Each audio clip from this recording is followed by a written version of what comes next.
Wife बची है, अगर उसके हस्बैंड पे अटैक हुआ भी तो आप अपनी प्रेयर से उसे खत्म कर दोगे। हां, क्योंकि तू तेरा घराना बचाया जाएगा। अब एक घर में आपको एक नशे करने वाला बंदा नजर आता है, हां, आप जब दूर से देखेंगे आप बोलेंगे ये घर में नशा क्यों, यीशु मसीह को मानने के बावजूद। पर आपको उस नशे की आत्मा जिससे निकली, आपको वो नहीं नजर आएगा कि वहां जो 4 लेडीज हैं दिन में 16 बार लड़ती हैं, एक दूसरे के साथ नफरत है, एक दूसरे के साथ पूरी जेलसी है उनको, घर में, एक घर में रहने, एक छत के नीचे, सासू मां के साथ जेलसी, अपनी बहू के साथ जेलसी, जेठानी से, दरानी से जेलसी, अंदर पूरा शैतान बना हुआ है। और आपको क्या लगता है कि घर में गरीबी, और आपको नहीं पता वो स्पिरिट, वो आत्मा निकली कहां से। अगर एक औरत संभल जाए और ये बोले कि मेरी कमियां मैं दूर करूं, मैं बचूं, मेरा घराना, और जब मैं बचूंगी आपके हस्बैंड को बचना पड़ेगा, आपके भाई को बचना पड़ेगा, आपके फादर को बचना पड़ेगा, आपके बच्चों को बचना पड़ेगा। नो ऑप्शन, कोई ऑप्शन उनके पास मौजूद नहीं है सिवाय बचने के।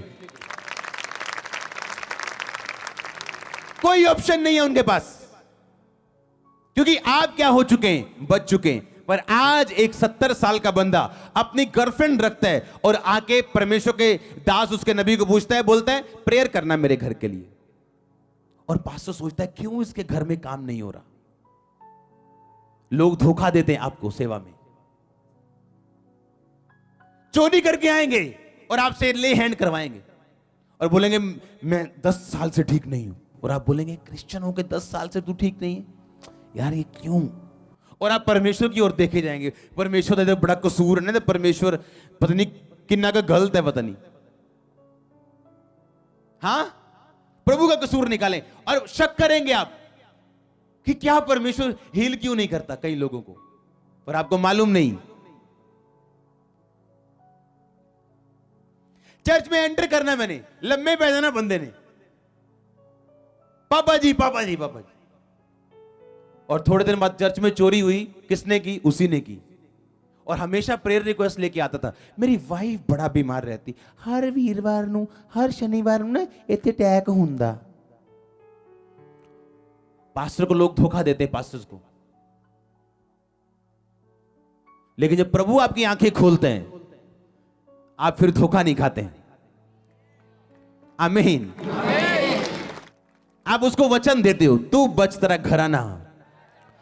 अगर तू चोरी छोड़ता और तू प्रेयर में जाता, तेरी वाइफ की हीलिंग के अलावा कोई रास्ता नहीं बचा, और तेरे घर के उद्धार के अलावा कोई रास्ता है ही नहीं है, कोई एस्केप नहीं है, कोई नुक्कड़, कोई गली, कोई दरवाजा नहीं है बचने का। भाई बचना पड़ेगा, आपकी फैमिली को आना पड़ेगा, मसीह में आना पड़ेगा, नशों से बाहर आना पड़ेगा, गरीबी से बाहर।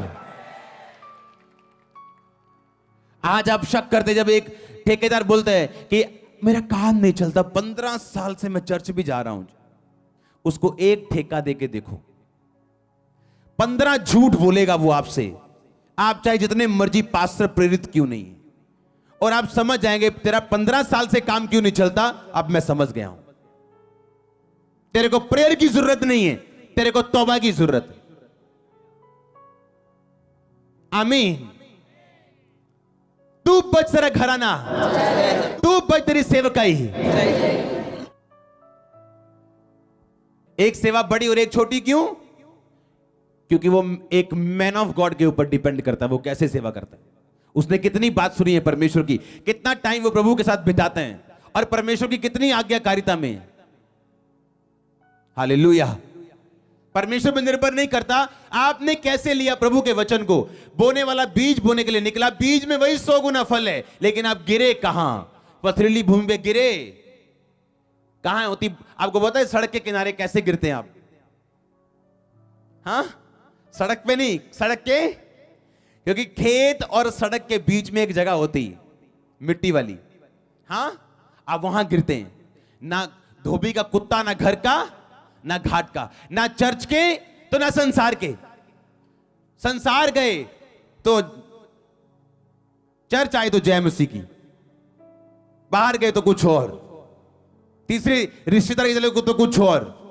आप कौन से बीज हो जो सड़क के किनारे गिरे? ना तो इधर के हो ना तो उधर के हो। और लिखा शैतान आपको झुकता है। जो डबल माइंडेड लोग हैं, लिखा समुद्र की छल के जैसे। समुद्र की छल आती थी 20,000 साल, करोड़ों साल पहले भी आती थी, टकराती थी, चली जाती थी, आज भी ऐसे ही करती, कोई काम नहीं हुआ। आज भी आती है और चली जाती है। क्या कहा परमेश्वर ने कि दो चित्ते लोग समुद्र की छल के जैसे हैं। वही काम हो रहा है पर हो कुछ नहीं रहा। काम बहुत हो रहा है, भागम भगाई बड़ी हो रही है चर्च में अंदर बाहर, लेकिन काम कुछ नहीं हो रहा। तू बच रहा घराना बचाया जाएगा।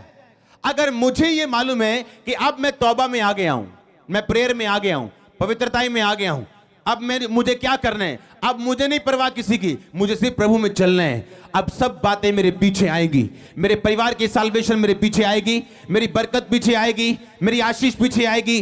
तू मेरे धर्म और राज्य की खोज कर, दुनिया की सब वस्तुएं तेरे पीछे पड़ के तुम्हें मिलेंगी।